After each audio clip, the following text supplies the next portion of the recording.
there. No, we are there.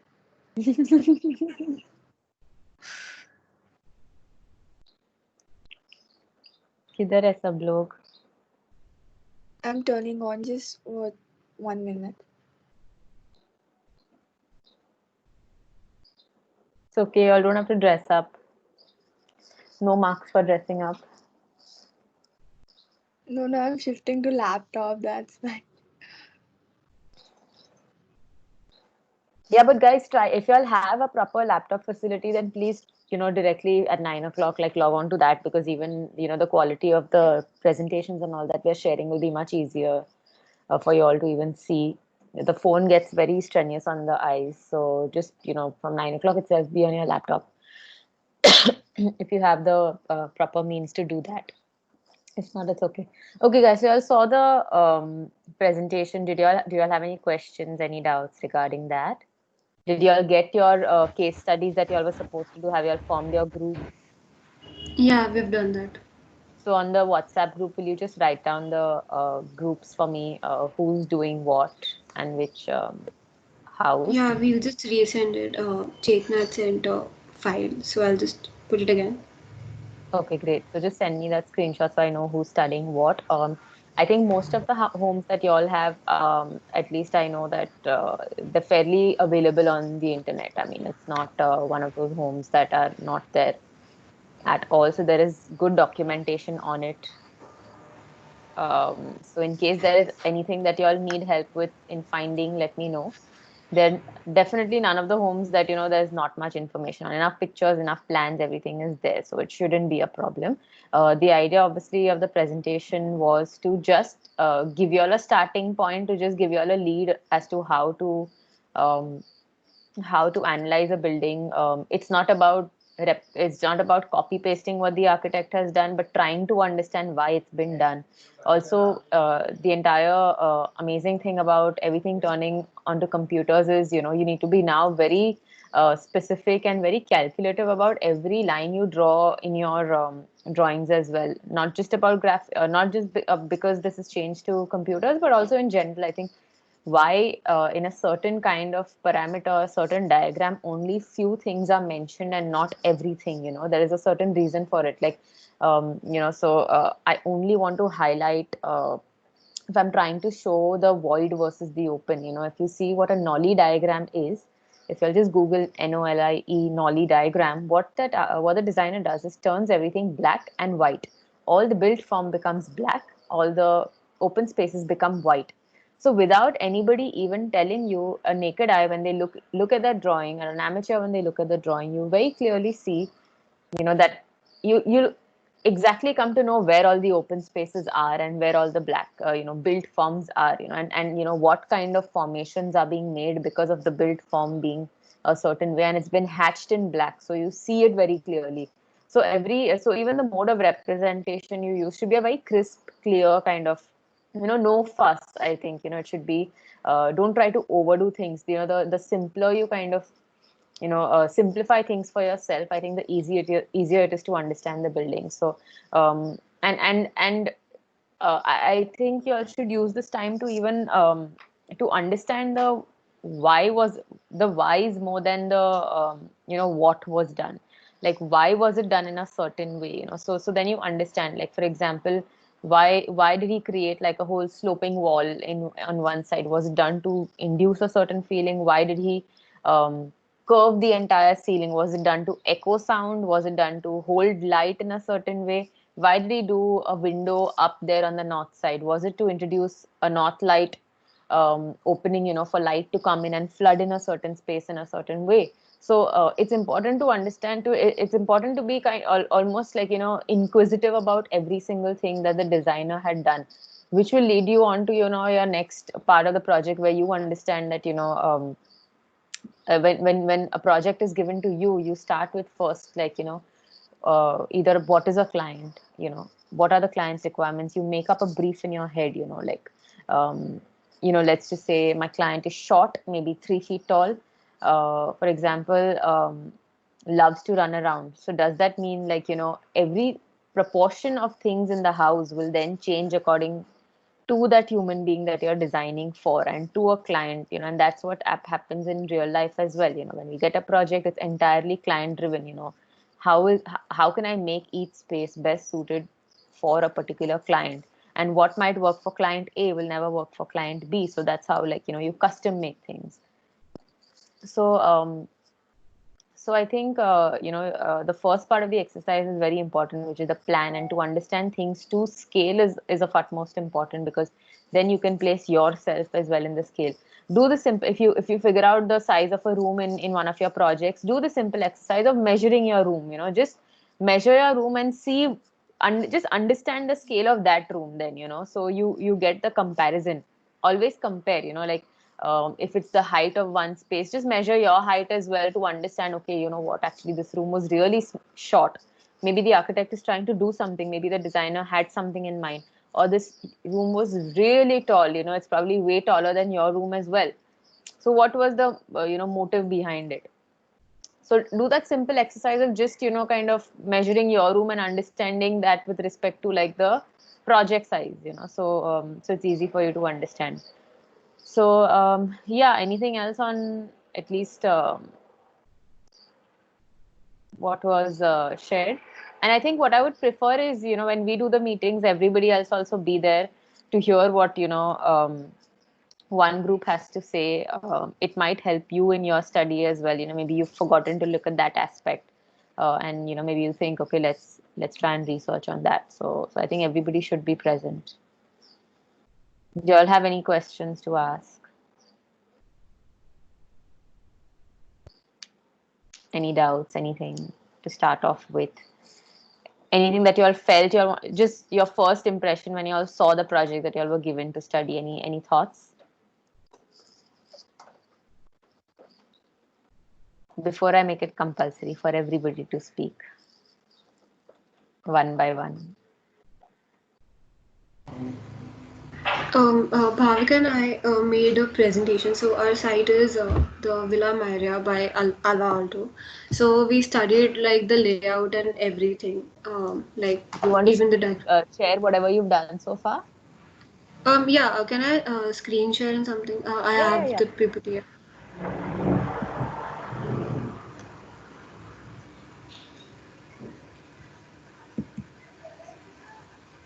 Um, can you see the screen? No, not yet. Yeah. Okay, one second. Yeah.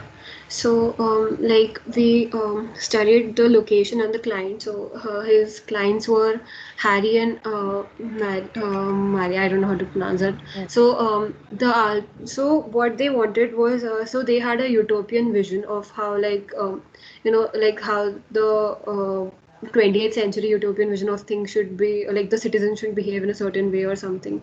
And their two main concerns I remember was Mary had a art collection, art collection. So she wanted to display her artworks as well. And Harry used to conduct his meetings, his confidential meetings in the library room. So like initially, the design which Alto came up with was very was like cubicle, I would say. Mm. And then he decided when then he got inspired by The Falling Waters by Frank Lloyd Wright, and then he went through the entire process of changing his design. And like the constructions, like the materials he used were brick, wood and stone in this one. And he like this house was like experimental house, because they give the clients gave him the freedom to experiment with the spaces that he wanted to. And he combined the traditional that peasant kind of architecture with the modern type of. And Mm. then yeah, we Are you have. changing the screens? Because I'm only seeing the Yeah, first screen so far. no, I just changed it now. Okay. Can you see the backdrop slide? Yeah. Yeah. Okay. So it was built as a guest house, and then Alvarado built this to experiment from a modern to traditional technological and organic style. He was inspired by the Japanese architecture, so the staircase that is also placed there, it has the bamboo columns, and he Mm. also changed the like he made every column different to give the essence of the forest that it was placed in. And yeah, so Bhavika, do you want to go ahead with this? Hello. Can you Yeah. give me the role for the presentation? I don't know how to do that. Just tell me to change the slide now. I'll do that then. Alright. So the facade and the exterior was mainly the teak and the wood effect was more used for the facade because it was the side is unstructured, and Alto wanted to give the effect of birch of trees, etc. So the teak-clad living room projects forward to create shallow balconies that lead to the main bedroom. Then the bedroom windows project at an angle so that the focus and it frames the forest which is outside that is surrounding the site, and the main entrance to the door is approached under a two-level canopy. I mean, height of the canopy is twice the standard height, so it is a double heighted space supported by compound timber columns. So compound timber columns here are a bunched up columns to represent the woods and the forest again. Can you move to the next slide, Tanya? Yeah, yeah, done. Yeah.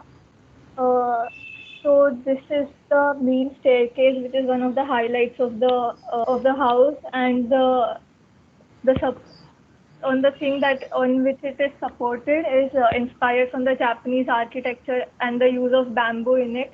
And then this is the fireplace, which immediately comes into the view as you ascend from these stairs. And the fireplace forms a strong visual as it is white plastered, creating a contrast against the backdrop of dark wood set in a low set wall. And here the columns are wood strip wood strip wrapped to evoke the Finnish and the Scandinavian forest. Next slide.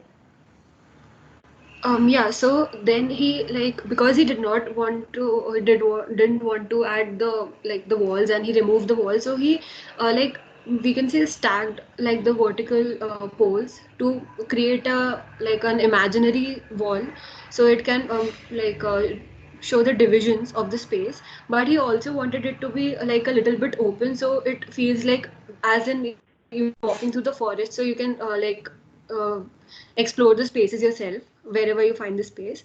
And like in the staircase to enter the inner sanctum, the columns are made to resemble the tree trunks and are located at certain points to create the impression similar to that of the emerging through the fringes of a forest clearing.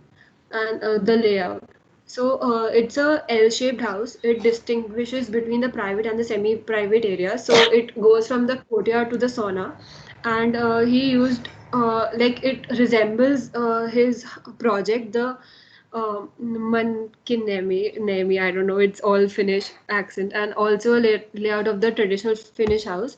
The prototype he established was the dining in a corner between the family and the servants' wing, with the bedrooms and the Mairi studio. This plan activates accommodate reception rooms, including entrance canopy, fireplace, living rooms, washrooms, music room, and galleries, which resemble the Victorian architecture. And he changed the plan after the foundation was laid, as we said earlier. And the white plastered fireplace became the center of attention as one ascends into the room. And the technicalities. Bhavika? Yeah. So he wanted to move away from the modernist practice of using concrete, and he's extensively using concrete in his project. So since the clients gave him the freedom to experiment with it, he tried out something different, and he wanted to move away from the gradation that is usually used in houses of the rooms that are stacked one above the other, and even the columns are not placed exactly one above the other, and they are randomly placed at different locations. So when you actually look at the plan, you cannot actually guess how the load is being transferred, or what exactly is taking the weight, since the columns are not really the structural element.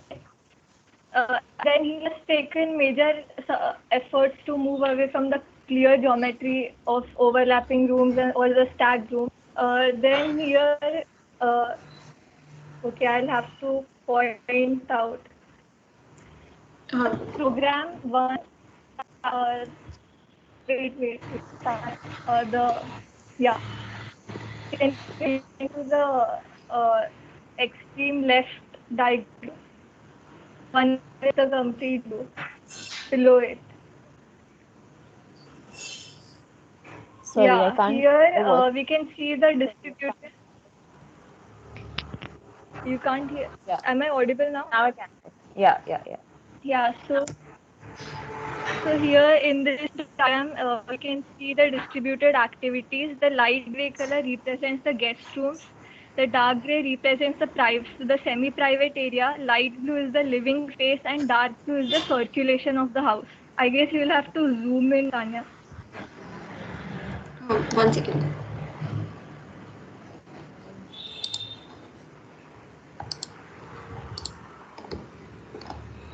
Can you see it better? It's not zoomed in at all. Yeah. Now it has that. And then on the diagram on the right of it, the ground floor is the resident staff area, the first diagram, and the second, the second diagram, which is the first floor, shows the distribution of resident and staff area. Next slide. Sorry, so the ground is resident and staff. No. And yeah, can you move it down to the grid? Just scroll it down. Yeah, so the grid system shows how the spaces are formed. The formal massing, which is the last diagram, shows the reception areas that are divided for the clients' meetings that are taking place. Yeah, you can move to the next slide. Video show.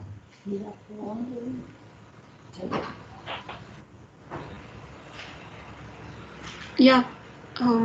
So these we found the plans, and like these are the different spaces that he inculcated in his design, and this is the site plan, how it's placed centrally in the forest, and we found out the different plans and how the columns and the design works. So and like in this also once again, like Yeah, we in these we plans, you can see how the rooms are not lying one up. one above the other, and these the combination of the columns that he used, because he wanted to show the different kinds of the placements and the of the trees, how they are like not very organized and symmetrical, so in that way. And this is the roof plan and the different kind of columns that he added to his design, the axonometrics, the sections and elevations. That's all on the bibliography. Okay. So I think for the first class, this is quite commendable for the research that you've put in. So this right now, it's like you've just collated the information. You've just like found the information and then just put it on a PPT together. Now I think the main step that is actually going to start from now on is analyzing this yourself. So if it's the zoning diagram, if it's the volumetrics that you have to understand, is it the relationship to the surrounding forest that you have to understand, has to now be done by you itself. That analysis has to be done by you itself. So it's almost like making one like base plan and putting tracing on tracing on tracing and understanding these kind of diagrams. Then when all the tracing actually come together, it forms your project. It forms the building at the end of it. So this is more like a compilation of all the information that you have found out. So it's well kind of put together, and but the same information has to now be conveyed through diagrams, through drawings, through sketches, without without the text, without you having to explain so much. but just through your diagrams, which should be really self-explanatory. So, if you, I'll just share that screen again of the presentation that I had given.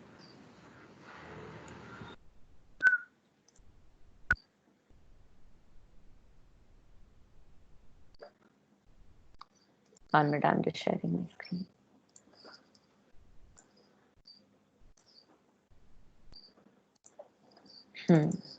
Can you all see it? It's loading. Yeah, it's here. Yeah. So, be it this, which is the analysis of the plan, so the architect always tries to, he reduces his plan from like a solid kind of volume to like just lines to just refining it all the way, till it reaches just this level, how do you simplify your layouts? Like just putting this much on a screen, that's it. There is nothing else on my screen. It's absolutely crystal clear, but the way the architect has drawn the lines, the way the person who has analyzed these drawings, the amount of information put on this drawing is so self-explanatory that I don't need to know anything else. The first diagram clearly says the number of divisions that were made, which form the axes. The second diagram shows the exact symmetrical nature of everything that's happening. The third diagram probably shows circulation with the entry into one space. The fourth diagram moves on to the next floor, probably where you again see entry into a space and the connectivity to the outside. The fifth diagram shows just the solid columns that are there everywhere with respect to a free flowing wall that is there above or below it. And then the last diagram is all of these layers overlaid together to form your one diagram. So it's a great example of how a form has evolved, how a plan has evolved. So all these things that you said about the trees and the rooms not being on top of each other, but being staggered in a way, the views open, the bay windows opening out to the forest and to get the views, all has to be explained within in like these very smart diagrammatic formats, and that will form your analysis basically. There's also these where it shows concepts, it shows the concept creation to the reality and the built form, and the one on the right is from Peter Zumthor's Vals. It's a spa that he designed in Switzerland, and what you actually come to know is um, just 1 minute. Yeah, what he's done is very smartly just use chalk and just use crayon or like a solid kind of pencil to demarcate all the solids and voids. But I don't think you needed anybody to explain that to you. There's absolutely no text anywhere in our presentation, but this diagram itself is strong enough where you understand that all the solids, but obviously the walls, and the blue is either the water in the spa or like, and the orange is probably the sunlight that's flowing in maybe. So, it's just very clearly demarcated as well, which is a great kind of way to explain. So is this, where you very clearly see, the black, which is the solid part, very obviously, and then you have, uh, you know, the landscape around is shaded this way, which probably is of some importance, and the landscape here is not shaded. Maybe there was a significance. The context drawing here again, I'll just zoom in. I don't know if I can see. Tell me if it's zooming in on your screen.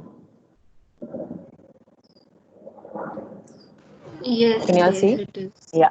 Yeah. So the entire project was connected to a larger kind of space within the city where it had connections to other things that were happening within the city itself. So what the illustrator here has done is drawn like an abstract plan diagram of the city, and connected things. This is the main space on the left, and connected things to all the different parts in the city where it connected to. So be it the river that was crossing the entire city, to a certain building that it was trying to emulate, which you see here, to a cluster of the homes that he's trying to demarcate on this side.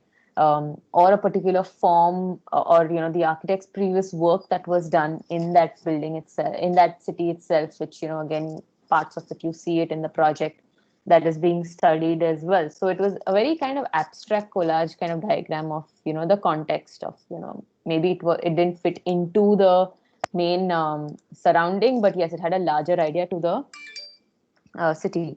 Now this one is where you understand the scale of the city to the scale of the project, the scale of the building to the neighboring cities, to the neighboring surroundings. Sorry, to understand how the spaces between the neighboring kind of spaces used, and how this in between spaces are used for the building. Is the height of the building so overpowering from the rest of the space that it just looks it looks like this gigantic structure, or is it as humble as everything else that's happening in the city as well? This again is shows you some kind of zoomed in detailing. If this building here that is being studied, you see some kind of activity. Maybe that building was of a more kind of cultural, social kind of importance to that surrounding space as well, and maybe it formed a marker for something else in the city. So zoomed in bubble diagrams to show that. So you might not find all this information as ready drawings on the internet, but it has to be redone by you and interpreted, because yes, to have collected all this data is great, but now you have to interpret and reinterpret it in a way which is easier for you to understand. Here, very obviously, on the right side is a Daniel Libeskind collage that was done of one of his projects, where he's always talking about these very important columns in his entire building and free flowing walls from the columns. So you very very nicely kind of see that in the illustration as well, where the walls are very free flowing and fluid. It's a collage, it's not an exact drawing, but it's a representational idea. You see the walls kind of moving away from the columns and free flowing into the space, and the structural elements have their own story.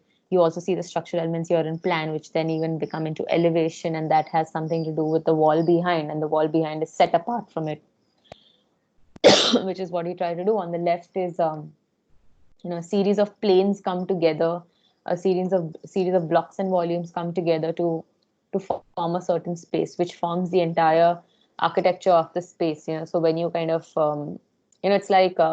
it's like taking an image and changing the brightness or the contrast completely to an extent that you just see black and white.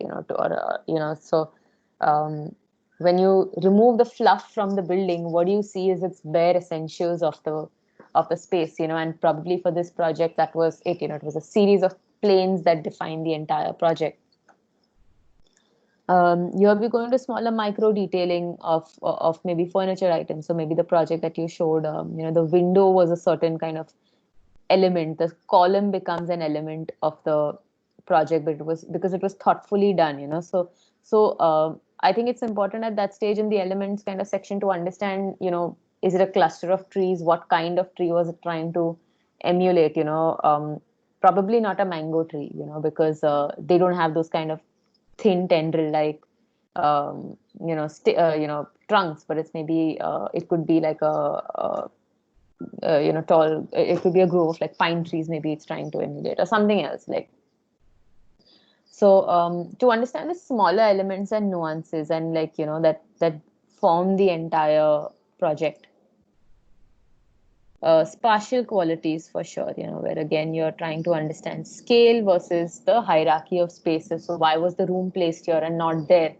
Which again needs to come in your own self-drawn diagrammatic format, and not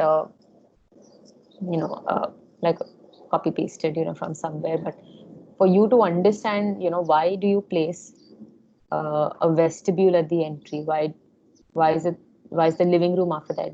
Why do we never enter into a bedroom into a house? Like, there is a certain sequence, right? And in planning a space as well. I don't think any of our rooms begin with a bedroom directly, or we've not seen homes that begin with a bedroom first and then a living space, because you want there to be a sequence of spaces. You want the public functions to be first and then your private functions behind. So the spatial hierarchies. If you were talking about your windows, one of the most important things was to understand why were they uh, angled in a certain direction, and why was it not just a plain rectangle. The idea was that he just wanted to open it out to the open out the view to the outside, but like, why was it a bay window and not a rectangle block, just as a large kind of clear opening? Or why was it just not a full wall of um, glass, as opposed to, like, having done that particular style of window? So it's important to understand that as well, and what were the details that followed with it. So yeah, I think now you can move on to, like, your next phase of the design, where of your project, where you're analyzing everything yourself now, as opposed to having collected the information. Anybody else has done any kind of initial research and wants to share? Yeah, we have done it. Sure, you want to share? Yeah.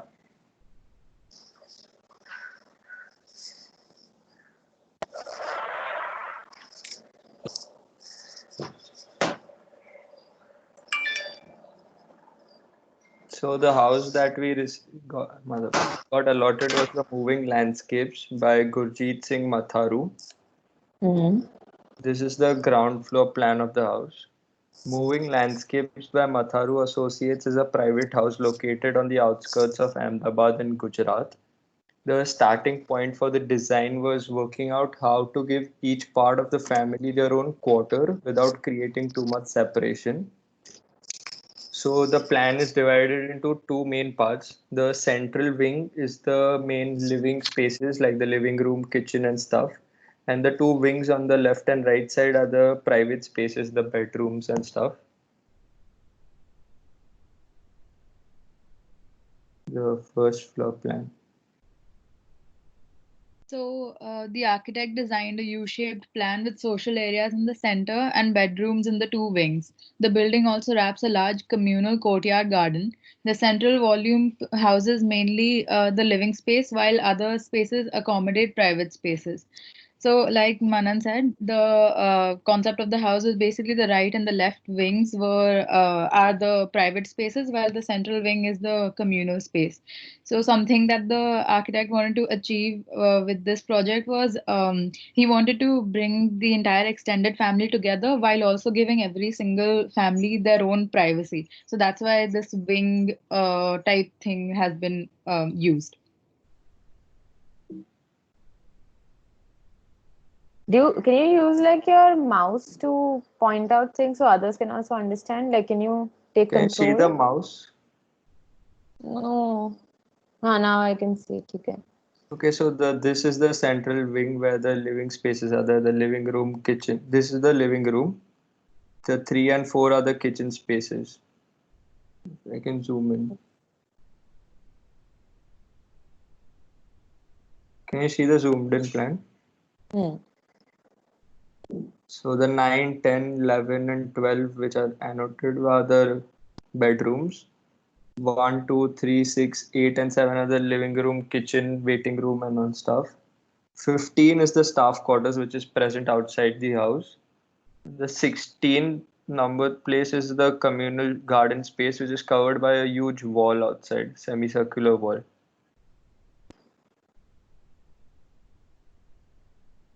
So the main feature of this house is a monolithic 15-foot tall wall clad in stone, which opens to reveal the interior of the house, transforming from a continuous volume into an array of different panels that reveal the second glass layer of the envelope behind it. The stone used is a polished yellow local marble called Bidasar.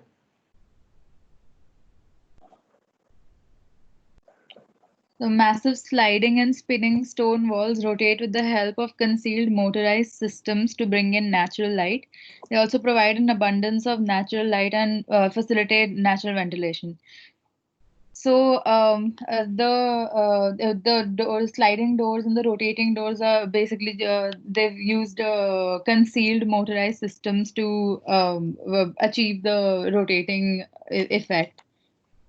And it's basically it's like a layer of stone first, stone walls, and then on the inside it's a layer, it's made of concrete and glass. The stone basically prevents the glass and concrete structure to keep from overheating.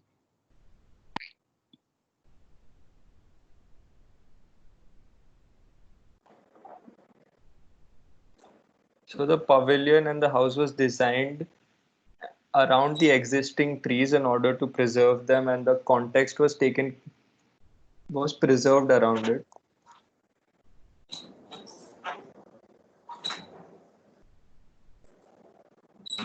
Yeah, these are just some pictures of the interior of the houses. The sliding doors, like you mentioned before, they allow ventilation and light to naturally come in.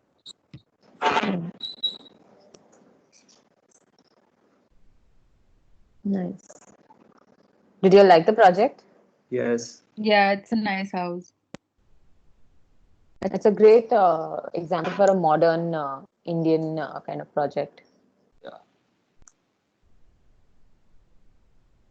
These are So the I think interiors. if you Yeah. see other works also by the same architect, he has a lot of he plays a lot of emphasis on volumes of the space. Because why did those walls have to be so thick? Like I mean, look at this. It could have been like a 5 centimeter thick panel, for all you care. But why did he choose for it to be so thick and and so heavy?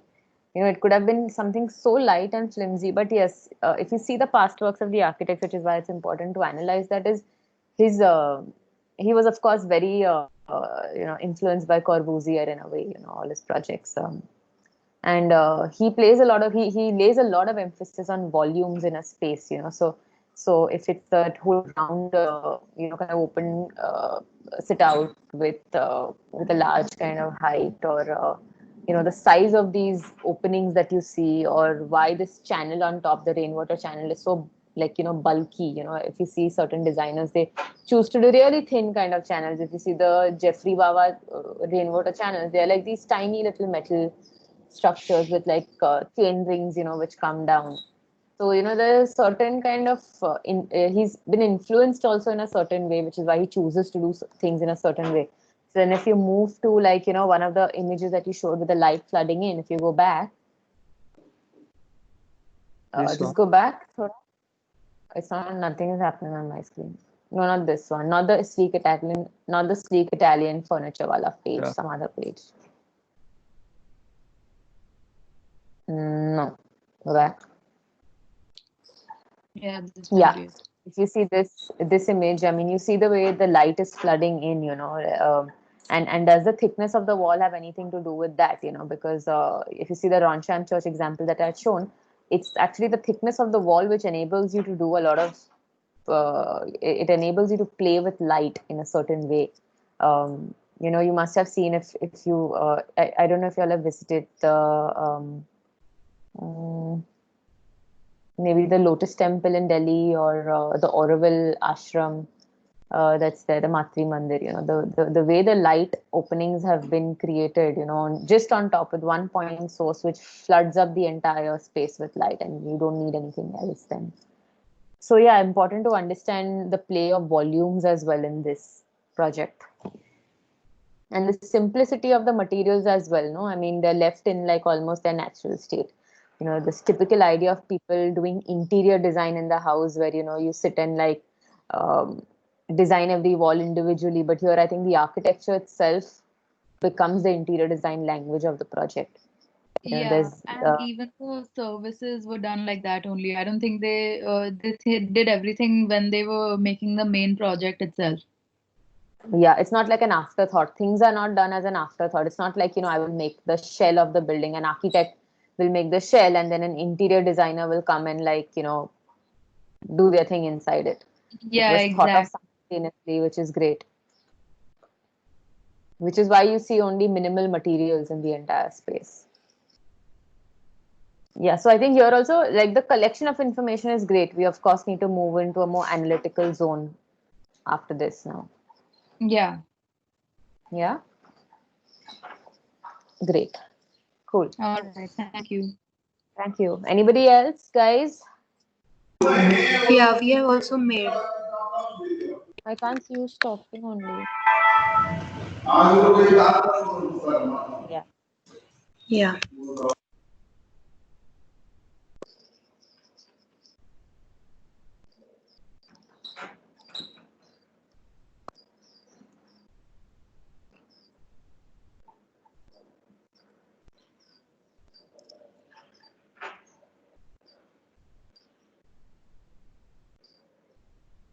You want to share, Isha?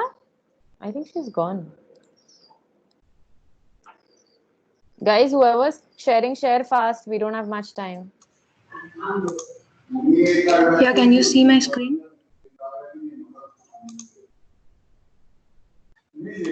Hello? We can. Yeah. The architect name was Bijoy Jain. The studio of Mumbai. He works with the studio of Mumbai. Uh, the project timeline was from 2005 to 5. Uh, the, they follow the design and construction philosophy that embrace local vernacular and traditional craftsmanship. And the group shares an environmental credit created from the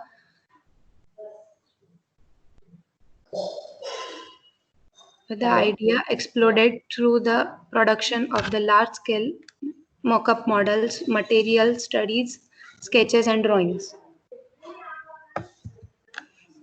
This is the context where the house is situated.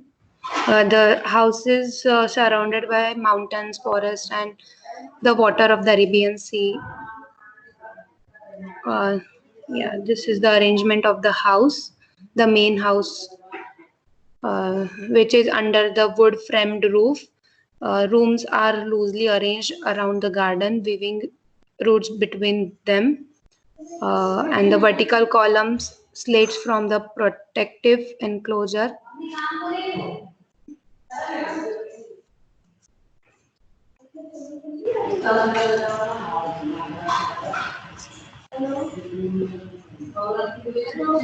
Beneath the courtyard lies a secret room filled with water from the subterranean aquarium.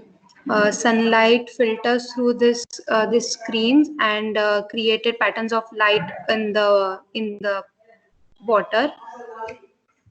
Um, this is the underground pool, uh, which has the underground water, and the light diminishes as one the stairs through a stone corridor. The pool is too silent as water enters the building without ripple or the sound.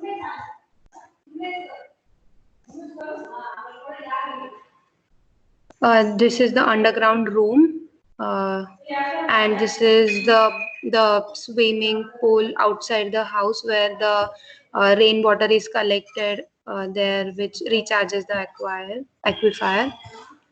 And these are the note that it's full of skylights made up of wood, stone, and burnished plaster. And yeah.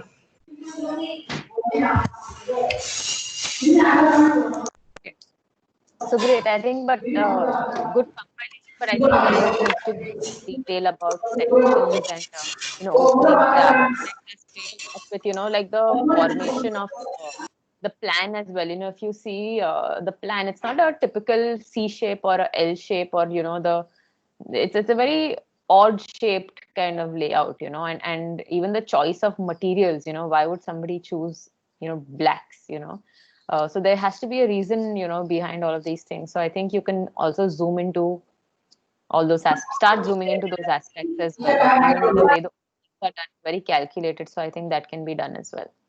Yeah, but actually we are not getting the drawings as well. Tara House does have all the drawings. Are you sure? Yeah. We only found the section of. So I'm on Tara House. Um,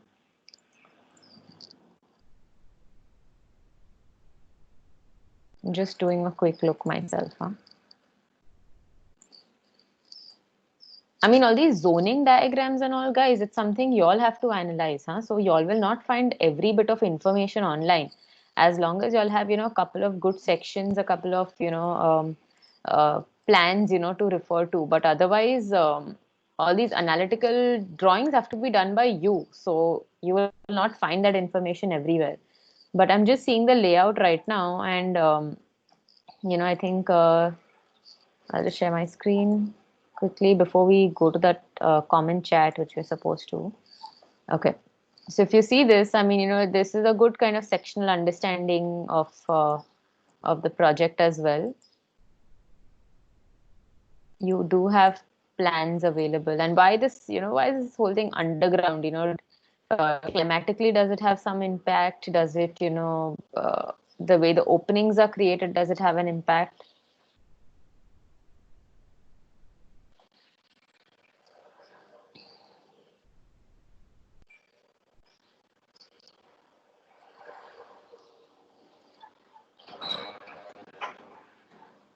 This doesn't have much information.